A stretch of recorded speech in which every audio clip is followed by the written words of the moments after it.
السلام علیکم ورحمۃ اللہ وبرکاتہ۔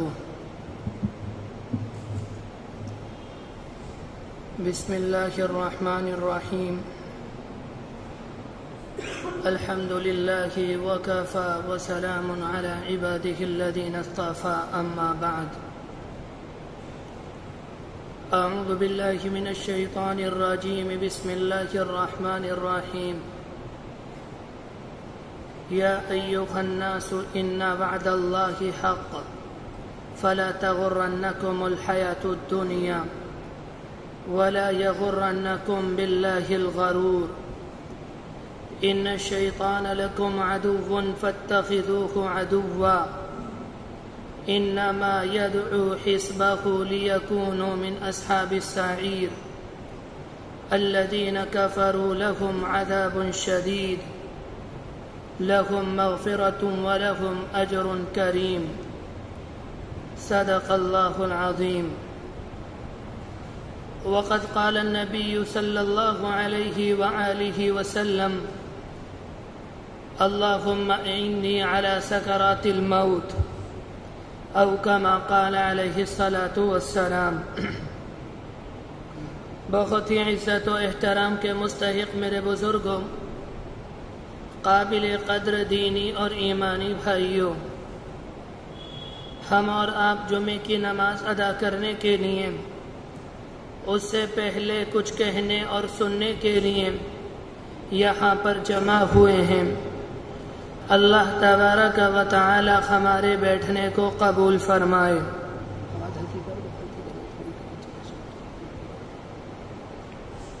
اللہ تبارک و تعالی ہمارے بیٹھنے کو قبول فرمائے۔ میرے بھائیوں، جو آیت ابھی میں نے آپ کے سامنے پڑھی، اس کا مطلب یہ ہے، اللہ تبارک و تعالی اپنے بندوں سے کہتا ہے، اے میرے بندو، میرا وعدہ حق ہے، یعنی ایک دن قیامت دنیا کے اندر ضرور آئے گی۔ اس کے بعد فرمایا، دنیاوی زندگی اور شیطان مردود تمہیں اللہ اور اس کے رسول سے غافل نہ کر دے۔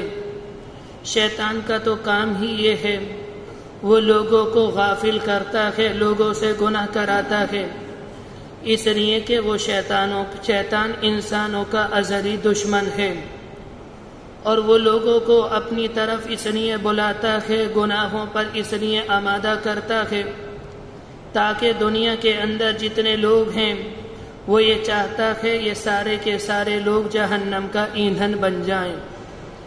اس کے بعد قرآن مجید کی آیت میں فرمایا، دنیا کے اندر جو کوئی اللہ کا بندہ یا اللہ کی بندی شیطان کی پیروی کرے گا، اس کے لیے خطرناک شدید عذاب ہے، اور جو کوئی اس کی پیروی نہیں کرے گا بلکہ دین پر عمل کرے گا، اللہ کے رسول علیہ السلام کے طریقے کے مطابق زندگی گزارے گا، تو اس کے لیے مغفرت ہے۔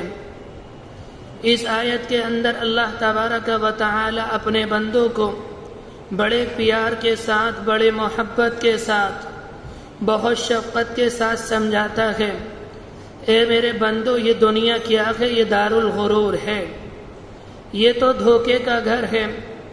اس دنیا کے اندر اللہ کے رسول علیہ السلام آئے، اور انہوں نے دنیا کے اندر زندگی گزاری، اور آپ نے اپنے ماننے والوں کو زندگی گزارنے کا طریقہ بتایا، اور آپ کے طریقے کے مطابق، آپ کے حکم کے مطابق صحابہ اکرام نے زندگی گزاری۔ ہم سے اور آپ سے یہی کہا گیا، جس طرح سے دنیا کے اندر پیغمبر نے زندگی گزاری اور زندگی گزارنے کا حکم دیا، تم بھی اس طرح سے دنیا کے اندر زندگی گزارنا۔ اگر دنیا کے اندر تم نے اللہ کے رسول علیہ السلام کی پیروی نہیں کی، آپ کی سنتوں پر عمل نہیں کیا، اور آپ کے نقش قدم پر ہم اور آپ نہیں چلے، بلکہ ہم نے شیطان کی پیروی کی، ہم نے شیطان کے طریقے کو اختیار کیا اور اس کے نقش قدم پر چلے، اگر ہم ایسا کریں گے تو اس سے ہماری دنیا اور آخرت دونوں کی دونوں تباہ اور برباد ہو جائے گی۔ میرے بھائیو، یہ دنیا فانی ہے، اس کی ساری نعمتیں، اس کی زندگی، یہ ساری کی ساری فانی ہیں۔ آخرت اور آخرت کی زندگی اور آخرت کی نعمتیں لامحدود ہیں، اس کی کوئی انتہا نہیں۔ دنیا کے اندر جو ایک مرتبہ آ گیا اسے اس دنیا سے رخصت ہو کر جانا ہے، اور جس کا اس دنیا سے انتقال ہو گیا، رخصت ہو گیا، اور جب وہ کل قیامت میں آخرت میں جائے گا تو پھر اس کے بعد اس انسان کو کبھی موت نہیں آئے گی۔ دنیا کی زندگی بہت مختصر ہے، لیکن آخرت کی زندگی دنیا کی زندگی کے اوپر موقوف ہے۔ اگر ہماری دنیا کی زندگی اچھی ہوگی تو آخرت کی زندگی اچھی ہوگی، اور اگر ہماری دنیا کی زندگی خراب ہوگی تو پھر ہماری آخرت کی زندگی تباہ اور برباد ہو جائے گی۔ دنیا کے اندر اگر ہم نماز پڑھیں گے، دنیا کے اندر ہم اللہ کے رسول علیہ السلام کی سنتوں پر عمل کریں گے، ہم قرآن مجید کی تلاوت کریں گے، اپنے مالک کو یاد کریں گے، ذکر و تسبیحات کریں گے، اپنے آپ کو گناہوں سے بچائیں گے، اپنے آپ کو شیطان سے بچائیں گے۔ اگر اس طرح سے زندگی گزاریں گے ہماری دنیا کی زندگی اچھی ہوگی، اور اگر دنیا کی زندگی اچھی تو پھر آخرت کی زندگی اچھی ہوگی۔ اگر دنیا کے اندر ہم نے نماز نہیں پڑھی، دنیا کے اندر ہم نے زکوٰۃ نہیں دی، دنیا کے اندر ہم نے حرام اختیار کیا، دنیا کے اندر ہم نے سود لیا، ہم نے رشوت لی، اور گناہوں کے اندر ہم نے اپنی ساری زندگی بسر کری، زندگی گزار دی، ان سارے اعمال سے ہماری دنیا کی زندگی خراب ہو جائے گی۔ اگر دنیا کی زندگی خراب تو پھر آخرت کی زندگی بھی تباہ اور برباد ہو جائے گی۔ میرے بھائیو، اس دنیا کے اندر اللہ کے جتنے نافرمان بندے ہیں، جنہوں نے اللہ کے رسول علیہ السلام کے زمانے میں آپ کا استہزاء کیا، آپ کا مذاق اڑایا، قرآن مجید کو مذاق اڑایا، قرآن مجید کا استہزاء کیا، اور آپ کے ماننے والے یعنی صحابہ کرام جو کمزور درجے کے تھے، جن کے پاس کھانے کے لیے شاندار اسباب موجود نہیں تھے، انہیں طرح طرح سے پریشان کیا، اور اس زمانے کے اندر بھی وہ آپ کا استہزاء کرتے ہیں، اور اس دنیا کے اندر اس زمانے میں آپ کے ماننے والوں کا مذاق اڑاتے ہیں، اور وہ اس بات کی کوشش کرتے ہیں کہ دنیا کے اندر جو اہل ایمان ہیں، دنیا کے اندر جو اللہ اور اس کے رسول کے ماننے والے ہیں، ان کا خاتمہ کر دیا جائے۔ وہ یہ سمجھتے ہیں تب جا کر دنیا میں امن قائم ہوگا۔ میرے بھائیو، دنیا کے اندر آج ان کے پاس حکومت ہے، آج ان کے پاس اقتدار ہے، ان کی معاشی پوزیشن اس زمانے کے اندر اچھی ہے۔ ہم اور آپ یہ نہ سمجھیں کہ دنیا کے اندر اگر ان کے مزے آ رہے ہیں تو آخرت میں ان کی آخرت بھی اچھی ہوگی۔ قرآن مجید کا بیان ہے، یوم یرونہا لم یلبسوا الا عشیۃ او ضحاہا۔ ایک موقع پر فرمایا جب یہ نافرمان اللہ کی عدالت میں آئیں گے، یعنی اللہ کے سامنے کھڑے ہوں گے، اور ان کے سامنے قیامت کی ہولناکی ہوگی، اور قیامت کا خوفناک منظر یہ اپنی آنکھوں سے دیکھ رہے ہوں گے۔ اس وقت اللہ اپنے نافرمان بندوں سے جو امت مسلمہ کو اپنے زمانے میں پریشان کرتے چلے آئے ہیں، اللہ ان سے معلوم کرے گا، ذرا یہ تو بتاؤ، قال کم لبثتم فی الارض، تم زمین کے اندر کتنا عرصہ ٹھہرے، تم زمین کے اندر کتنے دنوں تک ٹھہرے؟ وہ اللہ سے کہیں گے، قالوا کم لبثتم فی الارض عدد سنین، اے اللہ ہم تو زمین کے اندر، قالوا لبثنا یوما او بعد یوم، ہم تو زمین کے اندر ایک دن یا دن کا تھوڑا سا حصہ ٹھہرے۔ اور ایک موقع پر فرمایا یوم یرونہا، جب قیامت کی ہولناکی ان کے سامنے ہوگی، لم یلبسوا الا عشیۃ او ضحاہا، انہیں ایسا لگے گا کہ ہم دنیا کے اندر دن کا ابتدائی حصہ یا دن کا آخری حصہ ٹھہرے، یہ بھول جائیں گے۔ میرے بھائیو، دنیا کی زندگی فانی ہے، کوئی انسان یہ نہ سمجھے کہ آج اگر ان کے دنیا میں مزے ہیں تو آخرت میں ان کے مزے ہوں گے۔ آخرت کے اندر صرف اہل ایمان کے مزے آئیں گے اور کسی کے آخرت میں مزے نہیں۔ ساری بات میں نے پچھلے ہفتے عرض کر دی تھی۔ میرے بھائیو، دنیاوی زندگی کو مولانا عمر پالن پوری رحمت اللہ علیہ اپنے زمانے میں اس طرح سے سمجھایا کرتے تھے۔ وہ کہتے تھے زمین اور آسمان کے خلے کو رائی کے دانوں سے پر کر دیا جائے، ہر سال ایک چڑیا آئے اور ایک دانہ اٹھا کر لے جائے، ایک سال آئے ایک دانہ اٹھائے، دوسرے سال آئے دوسرا دانہ اٹھائے، پھر آئے دوسرا دانہ اٹھائے، ہر سال آتے رہے اور ہر سال دانہ لے کر جاتے رہے، ایک وقت آئے گا دنیا سے یہ سارے کے سارے دانے ختم ہو جائیں گے۔ اس کے بعد فرماتے تھے دنیا کی زندگی کتنی ہی لمبی کیوں نہ ہو، کسی کو 30 سال مل جائیں، کسی کو 50 سال مل جائیں، کسی کو 70 سال مل جائیں، کسی کو 90 سال مل جائیں، کسی کو 100 سال مل جائیں، کسی کو 1000 سال مل جائیں، لیکن ایک نہ ایک دن اسے دنیا سے رخصت ہونا ہے، اس کی دنیا کی زندگی ختم ہوگی۔ اس کے بعد فرماتے تھے آخرت کی جو زندگی ہے وہ لامحدود ہے۔ اس کے بعد فرماتے تھے دنیا کی زندگی، آخرت کی زندگی دنیا کی زندگی پر موقوف ہے۔ اگر دنیا کی زندگی اچھی، آخرت کی زندگی اچھی ہوگی، اور اگر دنیا کی زندگی خراب تو پھر آخرت کی زندگی خراب ہوگی۔ اس کے بعد یہ فرمایا کرتے تھے دنیا کی زندگی کیا ہے، یہ آخرت کی کھیتی ہے۔ جس طرح سے کھیت کا کاشتکار اپنے کھیت کے اندر جب گیہوں لگاتا ہے تو 3 مہینے کے بعد گیہوں کاٹتا ہے، اگر دھان لگاتا ہے تو 3 مہینے کے بعد دھان کاٹتا ہے، اگر ارد لگاتا ہے تو 3 مہینے کے بعد ارد کاٹتا ہے۔ میرے بھائیو، یہ دنیا آخرت کی کھیتی ہے، یہاں پر ہم جو بو کر جائیں گے آخرت میں ہمیں وہ ملے گا۔ اگر دنیا کے اندر ہم نے اچھے کام کیے تو ہماری آخرت اچھی ہوگی، اور دنیا کے اندر ہم نے غلط کام کیے ہماری آخرت تباہ اور برباد ہو جائے گی۔ قرآن مجید کے اندر ایک موقع پر اللہ تبارک و تعالی نے ایک ارشاد فرمایا من عمل صالحا من ذکر او انثى، ایک موقع پر فرمایا من عمل صالحا فلنفسه ومن اساء فعليها۔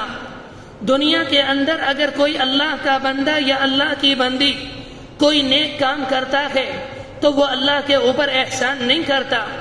اگر دنیا کے اندر کوئی نماز پڑھتا ہے تو یہ اللہ کے اوپر احسان نہیں۔ دنیا کے اندر اگر کوئی قرآن مجید کی تلاوت کرتا ہے یہ اللہ کے اوپر احسان نہیں۔ دنیا کے اندر اگر کوئی اللہ کے رسول علیہ السلام کے نقش قدم پر چلتا ہے یہ اللہ کے اوپر احسان نہیں۔ دنیا کے اندر اگر کوئی غریبوں کی مدد کرتا ہے یا مدرسوں کا خیال رکھتا ہے، یتیم بچیوں کی شادی کرتا ہے، وہ انسان یہ نہ سمجھے کہ میں نے یہ اللہ کے اوپر احسان کیا۔ اللہ کہتا کہ میرے بندے دنیا کے اندر جو تم نیک کام کرو گے وہ تم اپنے لیے کرو گے، میرے لیے نہیں کرو گے۔ حدیث قدسی ہے کہ اللہ کے رسول علیہ السلام نے ارشاد فرمایا کہ اللہ تبارک و تعالی فرماتا ہے کہ حضرت آدم سے لے کر اور قیامت کی صبح میں جو آخری انسان دنیا کے اندر آئے گا یہ سارے کے سارے انسان ایک میدان کے اندر جمع ہو جائیں، اور دنیا کے اندر جتنے جنات ہیں وہ سارے کے سارے ایک میدان کے اندر آ جائیں، اور یہ سارے کے سارے اللہ کی کبریائی بیان کرنے لگے، اللہ کی عظمت بیان کرنے لگے، قرآن مجید کی تلاوت کرنے لگے۔ کوئی نماز میں آ جائے، کوئی قیام میں چلا جائے، کوئی رکوع میں چلا جائے، کوئی سجدے کے اندر چلا جائے، اور قیامت تک یہ اسی طرح سے زندگی گزارے، اور پوری دنیا کے اندر کوئی میری نافرمانی کرنے والا نہ ہو۔ اس کے بعد اللہ کہتا ہے میری عزت کی قسم، میرے جلال کی قسم، ان کی میری عبادت کرنے کی وجہ سے میرے شان کے اندر ذرہ برابر اضافہ نہیں ہوگا۔ اس کے بعد اللہ کہتا ہے یہ سارے کے سارے دنیا کے اندر ایک میدان میں اکٹھا ہو جائیں، کوئی نماز نہ پڑھے، کوئی میری عبادت نہ کرے، یہ سارے کے سارے حرام کے اوپر آ جائیں، یہ سارے کے سارے گناہوں کے اوپر آ جائیں۔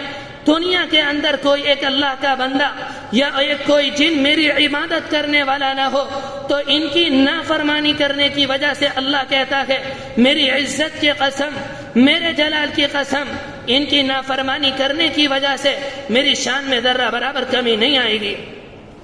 اللہ کے رسول علیہ السلام جب معراج کے اوپر تشریف لے گئے، آپ نے دیکھا کہ آسمانی دنیا میں اللہ کے فرشتے ہیں جو اللہ کے سامنے سجدہ ریز ہیں، جو اللہ کے سامنے سجدے میں پڑے ہوئے ہیں، جنہوں نے اپنی پیشانی کو اللہ کے سامنے رکھ دیا ہے۔ آپ نے جبرائیل امین سے معلوم کیا یہ کب سے سجدے میں ہیں۔ جبرائیل امین نے بتایا اللہ نے جس دن دنیا کو پیدا کیا اسی دن ان فرشتوں کو پیدا کیا، یہ اس دن سے اللہ کے سامنے سجدے میں پڑے ہوئے ہیں. جب تک یہ دنیا قائم رہے گی، جب تک یہ سجدے میں رہیں گے، جب دنیا کو اللہ ختم کرنے کا ارادہ کرے گا، یہ اپنی پیشانی کو اٹھائیں گے اور ان کی زبان سے ایک جملہ نکلے گا، ما عبدناک حق عبادتک. اے اللہ، ہمیں جس طرح سے آپ کی عبادت کرنی چاہیے تھی ہم اس طرح سے آپ کی عبادت نہ کر سکے. میرے بھائیوں کو انسان یہ نہ سمجھے کہ میں نے 2 رکعت نماز پڑھ لی، میں نے آج فجر کی نماز پڑھ لی، میں نے آج زکوٰۃ دے دی، میں نے آج غریبوں کی مدد کر دی، یہ میں نے اللہ کے اوپر احسان کر دیا. اللہ کے اوپر کوئی احسان کرنے والا نہیں، اللہ اپنے بندوں کے اوپر احسان کرنے والا ہے. اللہ کہتا ہے نیک کام کرو گے جنت میں چلے جاؤ گے، اگر برے اعمال کر کے لاؤ گے تو تمہارا ٹھکانہ جہنم ہے. وما ربک بظلام للعبید، اور تمہارا مالک اور تمہارا پالنہار اپنے بندوں پر ذرہ برابر ظلم کرنے والا نہیں، اس کے یہاں انصاف ہے. میں نے قرآن مجید کی آیت پڑھی تھی، یا ایھا الناس ان وعد اللہ حق فلا تغرنکم الحیاۃ الدنیا. اس کے ذیل میں مفسرین اکرام نے یہ بات لکھی ہے، اس کا مطلب یہ کہ اے لوگوں کہ دنیا کی زندگی تمہیں دھوکے میں نہ ڈالے. مفسرین اکرام نے یہ بات لکھی ہے، اگر دنیا کے اندر تم دین پر عمل کرو گے، دنیا کے اندر تم شریعت پر عمل کرو گے، دنیا کے اندر تم اللہ کے رسول علیہ السلام کی سنتوں پر عمل کرو گے، دنیا کے اندر تم اپنے آپ کو گناہوں سے بچاؤ گے، دنیا کے اندر تم شیطان کی پیروی نہیں کرو گے، چاہے تم محلات میں ہو، چاہے تم پکے مکان میں ہو، چاہے تم کچے مکان میں ہو، چاہے تم جھونپڑے کے اندر ہو، چاہے تم چھپر کے نیچے ہو، چاہے تم ایک پنی کے نیچے ہو، لیکن تمہارے اندر دین ہو، تم شریعت پر عمل کرنے والے ہو، تم اللہ کے رسول علیہ السلام کی سنتوں پر عمل کرنے والے ہو، آخرت تمہارا مطلوب ہو، دنیا تمہارا مقصود نہ ہو، تو انشاءاللہ یہ دنیا تمہیں دھوکہ نہ دے سکے گی. یہ بات مفسرین اکرام نے لکھی ہے. اللہ تبارک و تعالی اپنے بندوں سے کہتا ہے اس آیت کے اندر، میرے بندو، یہ دنیا کی چمک دمک، یہ دنیا کی خوبصورتی، یہ دنیا کی زیب و زینت، یہ دنیا کی ٹیپ ٹاپ تمہیں اللہ اور اس کے رسول سے غافل نہ کر دے، یہ تمہیں نماز سے غافل نہ کرے. ایسا نہ ہو تم تجارت میں مشغول ہو جاؤ، تم اپنے بیوی بچوں میں لگ جاؤ، تم اپنے کاروبار میں لگ جاؤ، تم نماز کو چھوڑ دو، تم زکوٰۃ دینا چھوڑ دو، تم حرام کے اوپر آ جاؤ. میرے بندو یاد رکھنا، یہ جو دنیا کی خوبصورتی نظر آ رہی ہے، ایک دن قیامت آئے گی، دنیا کی اس خوبصورتی کا تہس و نیس کر کر رکھ دے گی اور کوئی اس کا نام لینے والا نہ ہوگا. اس کے بعد فرمایا وَلَا يَغُرَّنَّكُمْ بِاللَّهِ الْغَرُورُ، یہ شیطان تمہیں دھوکے میں نہ ڈالے. شیطان تمہیں دھوکہ دینے کی کوشش کرے گا، شیطان تمہیں شراب پلانے کی کوشش کرے گا، شیطان تمہیں حرام کے اڈوں پر لے کر جائے گا، شیطان تمہیں زناکاری کے اڈوں پر لے کر جائے گا، شیطان تمہارے لیے گناہ کے میدان ہموار کرے گا. اللہ اپنے بندوں سے کہتا ہے اس سے ہوشیار رہنا، اسے اپنا دشمن جاننا، اسے اپنا دوست مت بنانا، اس کی باتوں میں مت آنا، اپنے عمل سے ثابت کر دینا اے شیطان ہم تیری شیطنت میں نہیں آئیں گے، اے مکار ہم تیری مکاری میں نہیں آئیں گے، اے دجال ہم تیری دجالیت میں نہیں آئیں گے. اپنے عمل سے ثابت کرنے، اگر دنیا کے اندر عمل کریں گے، اللہ کے رسول علیہ السلام کی شریعت کے مطابق ہم عمل کریں گے، اور اگر دنیا کے اندر کسی کی پیروی کریں گے، اللہ کے رسول کی پیروی کریں گے، دنیا کے اندر اگر کسی کے نقش قدم پر چلیں گے تو اللہ کے رسول کے نقش قدم پر چلیں گے اور کسی کے نقش قدم پر نہیں چلیں گے. اس آیت کے اندر 2 باتیں فرمائیں. اے بندو اس بات کا خیال رکھنا کہ یہ دنیاوی زندگی تمہیں دھوکے میں نہ ڈالے اور یہ شیطان مردود تمہیں دھوکے میں نہ ڈالے، اس لیے کہ دنیا کے اندر اصل چیز دین ہے، اصل چیز شریعت ہے، اصل چیز اللہ کے رسول علیہ السلام کی سنتیں ہیں. اگر ہم ان پر عمل کریں گے یہ ساری کی ساری باتیں کل ہماری نجات کا ذریعہ بنیں گی.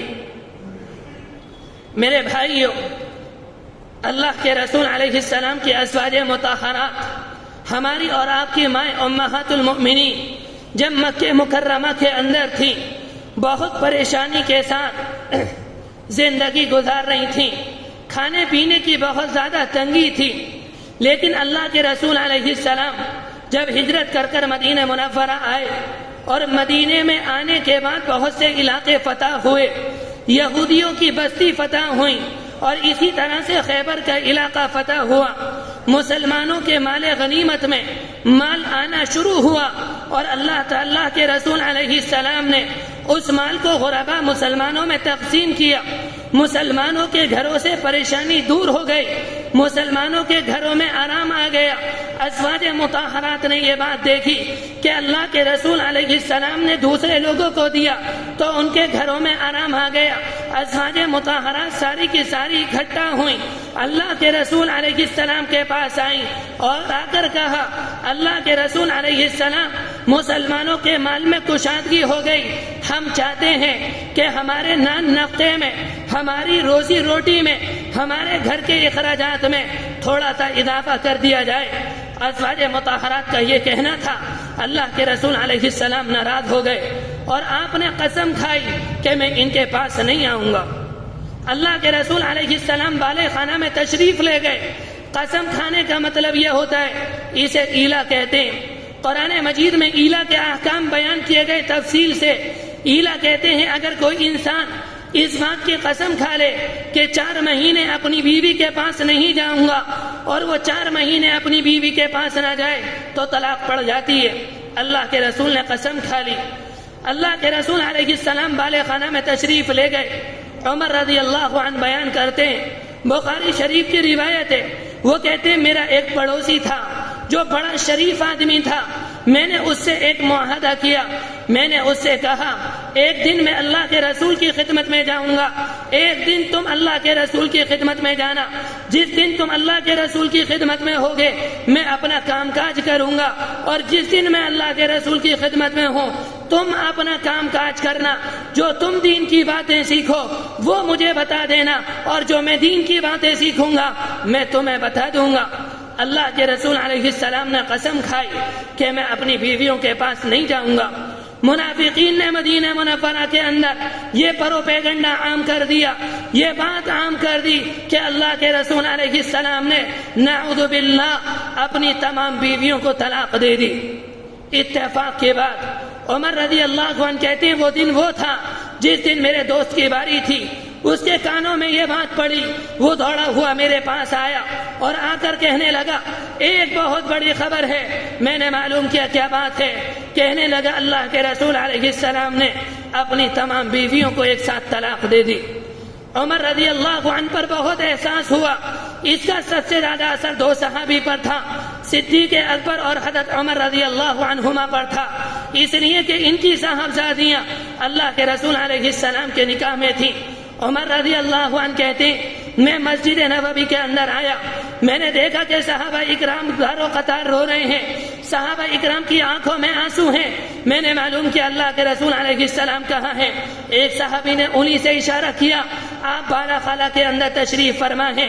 میں وہاں پر گیا، وہاں پر ایک دربان بیٹھا ہوا تھا، میں نے اس سے جا کر کہا کہ اللہ کے رسول علیہ السلام سے کہو عمر آیا ہے، اجازت مانگتا ہے اندر آنے کی۔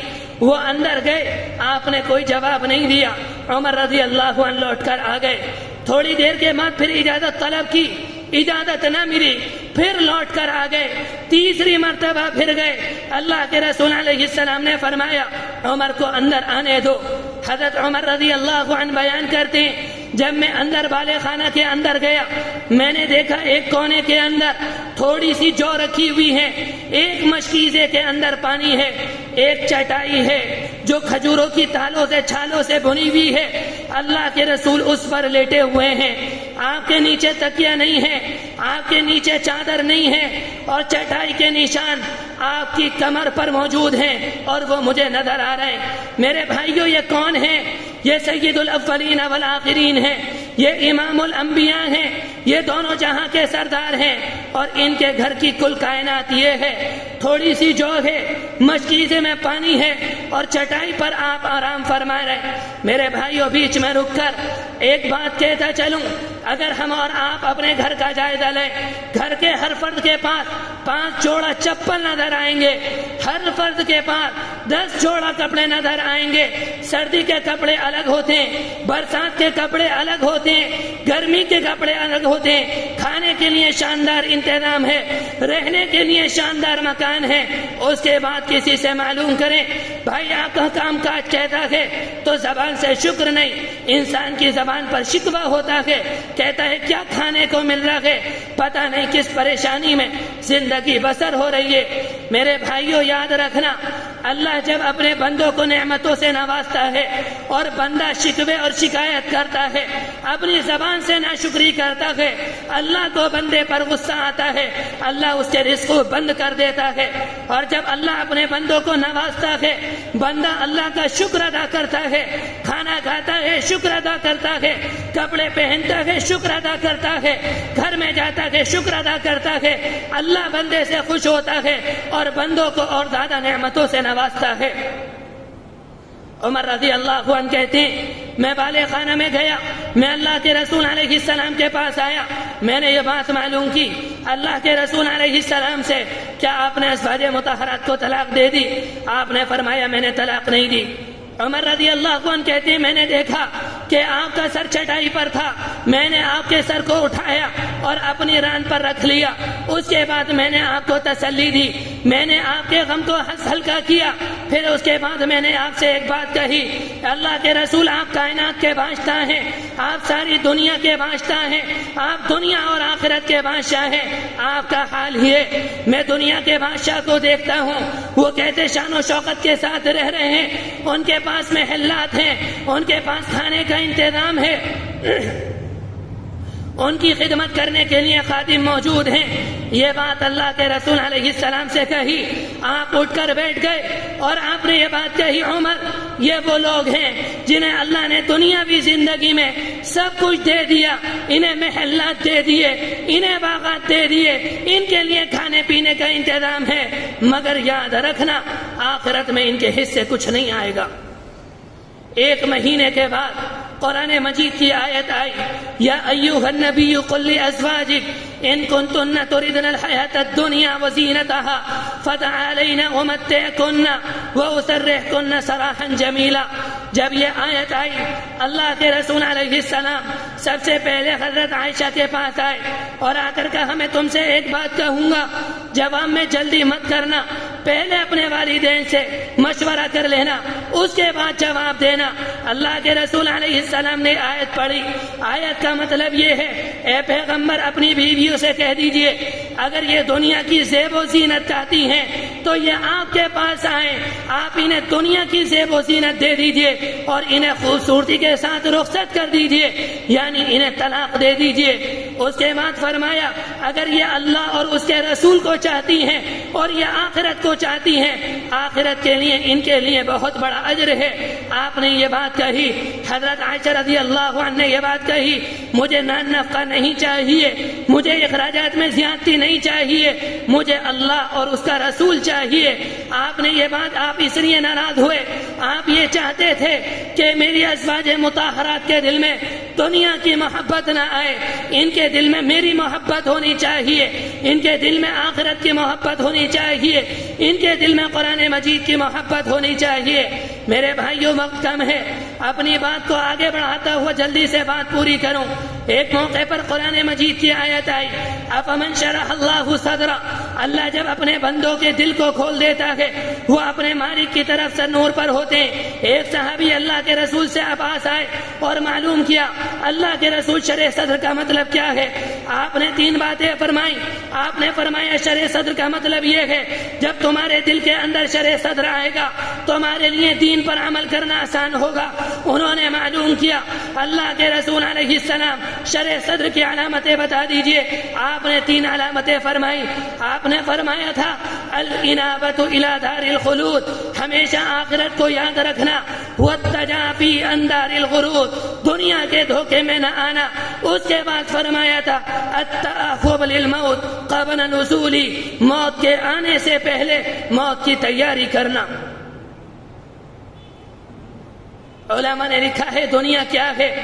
دنیا یہ ہے کہ انسان کا دل اللہ سے غافل ہو جائے، انسان کا دل قرآن مجید سے غافل ہو جائے، انسان کا دل نمازوں سے غافل ہو جائے، انسان کا دل کاروبار میں لگ جائے، انسان کا دل کھیتی باڑی میں لگ جائے۔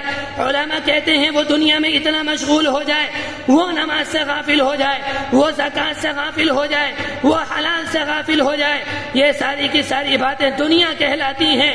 اگر انسان کی یہ کیفیت نہیں پھر یہ دنیا نہیں، یہ آخرت ہے۔ ایک موقع پر آپ نے یہ بات ارشاد فرمائی، جب انسان کا وقت آخر آتا ہے انسان کو بہت زیادہ تکلیف ہوتی ہے۔ جب موسیٰ علیہ السلام دنیا سے گئے، اللہ نے موسیٰ علیہ السلام سے معلوم کیا، اے موسیٰ ذرا یہ بتاؤ تم نے موت کی سختی کو کیسا پایا؟ موسیٰ علیہ السلام نے کہا، اے اللہ، جس وقت میری جان نکالی جا رہی تھی میری یہ حالت تھی جس طرح سے زندہ بکری سے کھال کو نکالا جاتا ہے، یہ موت کی سختی ہے۔ اللہ کے رسول علیہ السلام نے فرمایا تھا کہ موت سے پہلے موت کی تیاری کرنا۔ آپ نے یہ فرمایا تھا کہ قبروں کی زیارت کیا کرو، قبرستان جایا کرو۔ جو انسان قبرستان جاتا ہے اس کے دل سے دنیا نکل جاتی ہے، اس کے دل میں دین کی محبت آتی ہے، اس کے دل میں جنت کا شوق آتا ہے، اس کے دل میں آخرت کا خوف آتا ہے، اس کے لیے نیک کام کرنا آسان ہوتا ہے اور وہ انسان گناہوں سے بچ جاتا ہے۔ قرآن مجید کی ایک آیت ہے، وَالنَّازِعَاتِ غَرْقًا وَالنَّاشِطَاتِ نَشْطًا، قسم ہے ان فرشتوں کی جو سختی کے ساتھ جان نکالتے ہیں۔ میرے بھائیوں، سختی کے ساتھ جان کن کی نکالی جاتی ہے؟ جو اللہ کے نافرمان بندے ہوتے ہیں ان کی سختی کے ساتھ جان نکالی جاتی ہے۔ پھر فرمایا وَالنَّاشِطَاتِ نَشْطًا، قسم ہے ان فرشتوں کی جو نرمی کے ساتھ جان نکالتے ہیں۔ نرمی کے ساتھ جان کس کی نکالی جاتی ہے؟ اہل ایمان کی نرمی کے ساتھ جان نکالی جاتی ہے۔ انسان کی روح انسان کے بدن سے بندھی ہوئی ہوتی ہے، اللہ کا فرشتہ آتا ہے اس بندھن کو کھول دیتا ہے، انسان کی روح آسانی سے نکل جاتی ہے۔ آپ نے ایک موقع پر فرمایا تھا جب روح نکالنے والا فرشتہ آتا ہے وہ کافر کی روح نکالتا ہے، وہ نافرمان کی روح نکالتا ہے، وہ اہل ایمان کی روح نکالتا ہے۔ جب ایمان والے کی روح نکالتا ہے تو فرشتے خوبصورت شکل میں اس کے پاس آتے ہیں، اس کے پاس آ کر بیٹھتے ہیں۔ پھر موت کا فرشتہ آتا ہے، ان کے پاس جنت کے کپڑے ہوتے ہیں، وہ موت کے بندھن کو، وہ روح کے بندھن کو کھول دیتا ہے، بندے کی روح آسانی سے نکل جاتی ہے، وہ اسے لپیٹ لیتے ہیں۔ اور جب وہ نافرمان بندے کی روح کو نکالتے ہیں وہ اس کے پاس آتے ہیں، ان کی شکل بہت زیادہ خطرناک ہوتی ہے، وہ نافرمان کے بندھن کو نہیں کھولتے بلکہ اس کی روح کو کھینچتے ہیں، اس کے بالوں کے نیچے سے، اس کے جسموں سے، اس کی ہڈیوں میں سے اس کی روح کو نکالتے ہیں۔ آپ نے سمجھانے کے لیے یہ بات ارشاد فرمائی، مومن کی روح اس طرح سے نکالی جاتی ہے جس طرح سے پنجرے کے اندر ایک پرندہ ہوتا ہے، اس کے دروازے کو کھول دیا جاتا ہے، وہ آسانی سے نکل کر چلا جاتا ہے، اس طرح سے اہل ایمان کی روح نکل جاتی ہے۔ اور جو نافرمان بندے ہوتے ہیں ان کی روح اس طرح سے نکالی جاتی ہے، وہ اللہ کے فرشتوں کو دیکھتے ہیں اور دیکھ کر ڈر جاتے ہیں، ان کی روح ان کے جسم کے اندر کو بھاگتی ہے اور فرشتہ روح کو کھینچتا ہے۔ اس کھینچا تانی کی وجہ سے انہیں بہت زیادہ تکلیف ہوتی ہے۔ میرے بھائیوں، مجھے اور آپ کو بھی اس دنیا سے جانا ہے۔ اگر ہم نماز پڑھیں گے، اگر ہم دین پر عمل کریں گے، ہم اللہ کے رسول کی سنتوں پر عمل کریں گے، گناہوں سے اپنے آپ کو بچائیں گے، ہماری اور آپ کی روح آسانی سے نکل جائے گی۔ اگر ہم نے نماز نہ پڑھی، اگر ہم نے زکوٰۃ نہ دی، ہم سود لیتے رہے، ہم رشوت لیتے رہے، پھر اللہ حفاظت فرمائے ہماری اور آپ کی روح سختی سے نکالی جائے گی اور ہمیں اس سختی کو برداشت کرنا پڑے گا۔ اللہ تبارک و تعالی موت کی سختی سے حفاظت فرمائے، جو کچھ کہا گیا اس پر عمل کرنے کی توفیق نصیب فرمائے۔ وآخر دعوانا ان الحمد للہ رب العالمین۔